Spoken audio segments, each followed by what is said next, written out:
Amy was born in the United States in 1952, a few years after her parents came from China. Her family was part of a small social group called the Joy Luck Club, whose families played out the immigrant version of the American dream by playing the stock market. When Amy was 15, her father and brother passed away due to brain tumors. With that, her mother moved both Amy and her brother to Europe, where they settled in Switzerland. Amy moved back to the States on a scholarship to Linfield College in McMinnville, Oregon, where she moved on to San Jose State University, where she earned her bachelor's with a double major in English and linguistics. She went on to study linguistics in a doctoral program at UC Berkeley.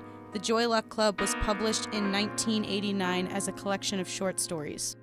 Due to the interrelated and cohesive narrative, critics view the Joy Luck Club as a novel.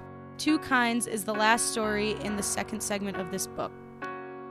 The emphasis of the story is the often troublesome but unavoidable gap between mothers who must convey the twin afflictions of their Chinese heritage and American prospect for success. While the central character and speaker of the story, Ying Mei, relentlessly spoils her mother's aspirations to make her a musical prodigy, it was only years later in life that she gains understanding into her mother's primary intention. Ying Mei is opposing her mother by not being reluctant to becoming the American prodigy she wants her to be. Ying Mei says, "Unlike my mother, I did not believe I could be anything I wanted to be. I could only be me." There is the idea that this me lacks some crucial understanding, the cultural energy that would provide her inner self. In the story's emotional ending, Ying Mei recognizes, more than 20 years after her mother's death, what she had actually meant. She notices her old piano book while at her mother's house. The song on one side of the page is titled Pleading Child, while the other one on the other side is titled Perfectly Contented.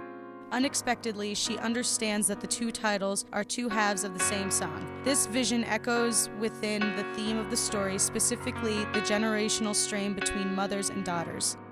While factors such as age, background, and education might distinct these two groups, the element remains that the pleading child cannot be perfectly contented as long as she cannot overcome the problems with her mother and, to a lesser degree, with herself.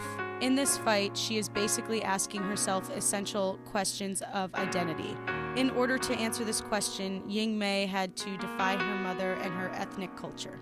Henceforth, it can be established that Amy Tan succeeds in representing the struggles and confusions of relationships in immigrant communities in America through application of creative literary methods that haze the distinction between short stories and novels.